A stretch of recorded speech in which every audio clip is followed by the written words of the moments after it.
Hello everyone, my name is Amna and welcome to my journal club presentation. Today I will critically appraise the article by Griffiths and colleagues published in 2023 in the Lancet Infectious Diseases. This systemic review and meta-analysis examines the global burden and epidemiology of respiratory syncytial virus, or known as RSV, across different populations. The article is highly relevant to my specialty of general practice within global public health, as RSV remains a significant contributor to respiratory illness, particularly in infants and older adults. During this presentation, I will summarize the study, critically appraise its methods and findings, and discuss how it can inform clinical practice and public health strategies. Respiratory-borne diseases are among the most significant global health challenges, causing substantial morbidity and mortality. RSV, along with influenza and COVID-19, contributes to millions of GP visits and hospitalizations annually, particularly during seasonal peaks. Vulnerable populations such as infants under 5, older adults, and immunocompromised individuals are disproportionately affected. In general practice, managing these infections presents several challenges. Early recognition and differentiation of RSV from other respiratory viruses can be difficult due to overlapping symptoms. Rapid diagnostic tools are often limited in primary care and during peak seasons. The surge of cases places additional strain on general practitioners and local health systems. Understanding these broader public health implications underscores the importance of evidence-based research on RSV, which is the focus of the article under review. The relevance of RSV to general practice is increasingly recognized, especially among older adults, a group historically overlooked in RSV research.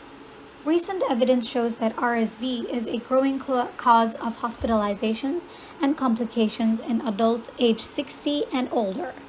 General practitioners are at the front line tasked with early diagnosis, patient education, and management of RSV infections.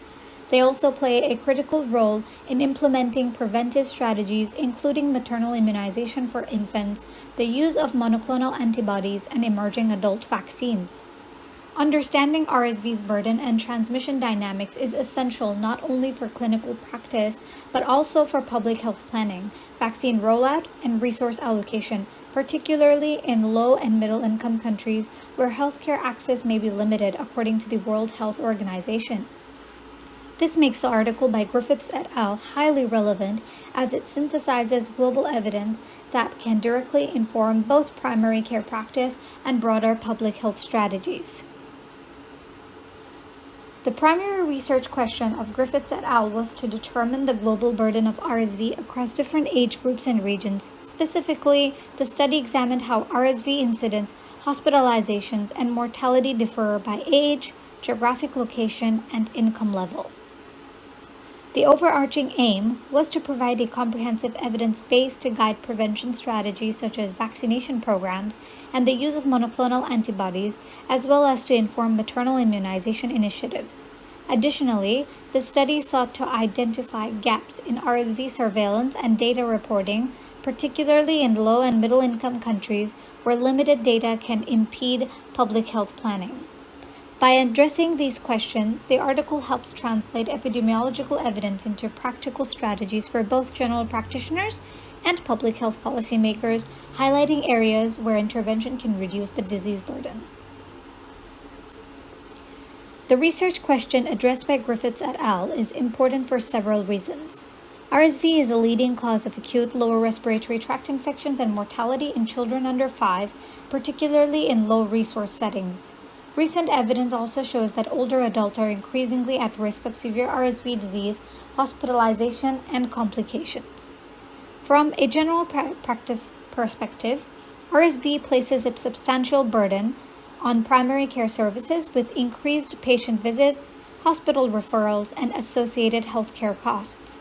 Until recently, preventive measures were limited. However, the development of vaccines and monoclonal antibodies makes robust epidemiological data essential to guide their implementation.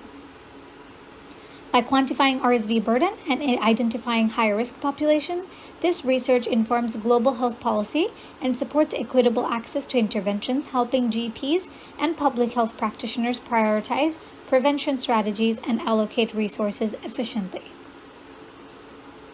Griffiths et al. Conducted a systemic review and meta-analysis, which is considered one of the most rigorous ways to summarize evidence across multiple studies. They included 329 studies published between 2000 and 2022, covering data from countries across all income levels. The databases searched included PubMed, Embase, and Web of Science. To ensure validity, only studies with laboratory-confirmed RSV and population-based data were included. The primary outcomes were RSV incidence, hospitalizations, and mortality. Subgroup analyses were performed to explore differences across age groups, geographic regions, and income levels. This approach not only highlights populations at greatest risk, but also identifies gaps in surveillance data, particularly in low and middle income countries. Overall, the methods are robust and allow for comprehensive global and regional insights. The systemic review and meta-analysis by Griffiths et al. Revealed that RSV causes an estimated 3.6 million hospitalizations annually among children under 5, with the highest burden observed in low and middle-income countries. Infants under 6 months were identified as the group at greatest risk of severe disease and mortality. The study also highlighted that older adults, particularly those aged 60 and above, are experiencing increasing rates of hospitalization and severe RSV disease. Seasonal peaks of RSV often overlap with influenza and other respiratory viruses, adding complexity to diagnosis and burden on healthcare systems. Importantly, the authors noted significant gaps in RSV data from low and middle-income countries, suggesting that the true burden may be underestimated. These results underscore the need for enhanced surveillance, targeted vaccination, and preventive strategies in both pediatric and older adult populations, which are highly relevant to general practice and global public health planning.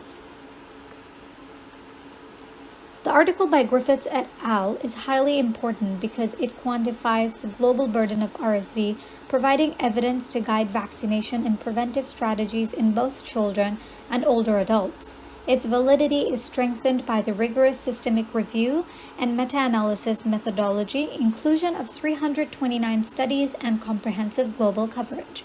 Key strengths include the breadth of included studies, the use of laboratory-confirmed RSV cases, and subgroup analysis that examine variations by age, region, and income level. These factors make the findings highly relevant for general practitioners and public health planning. However, there are limitations. There is considerable heterogeneity across the included studies, which may affect the precision of the pooled estimates. Data from low and middle income countries are limited, leading to potential underestimation of the true burden.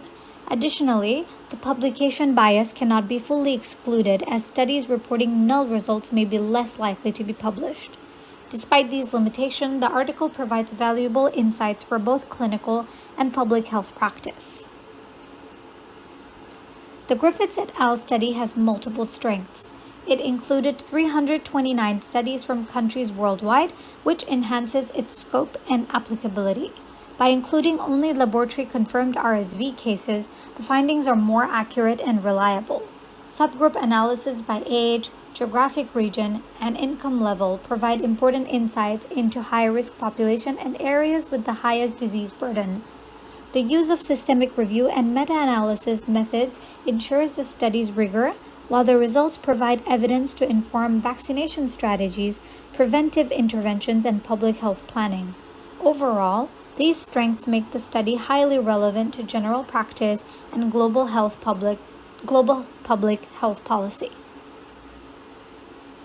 Like any study, this one has limitations too. Because it relies on secondary data, the quality of included studies varies, which can affect the accuracy of the pooled results.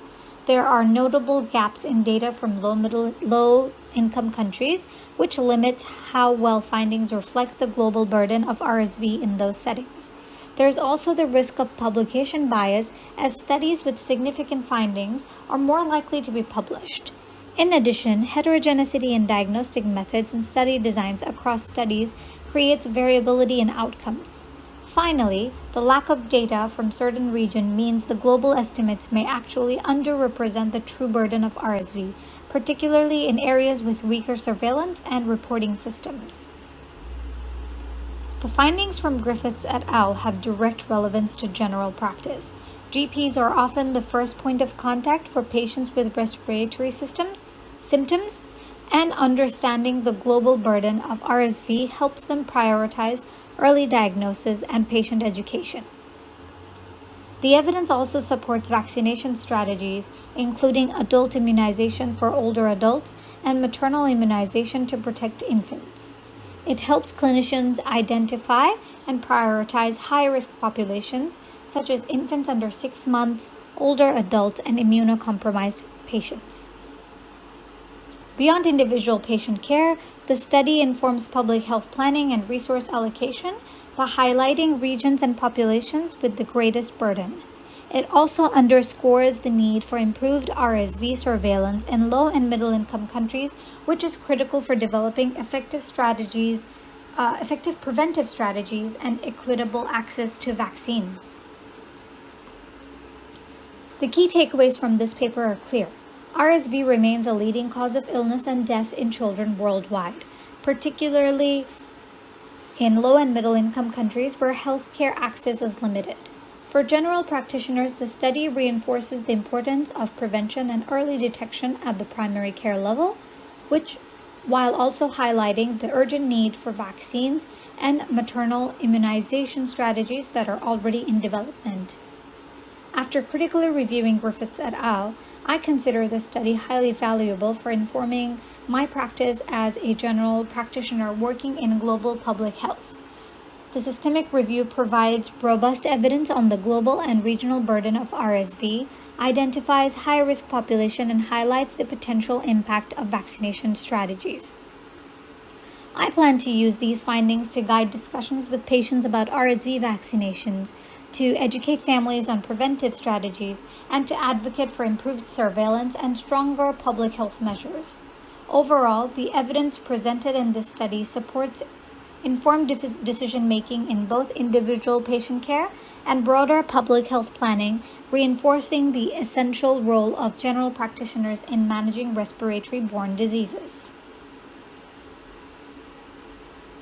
To conclude, respiratory syncytial virus, or RSV, continues to be a major cause of morbidity and mortality worldwide, particularly among infants and older adults.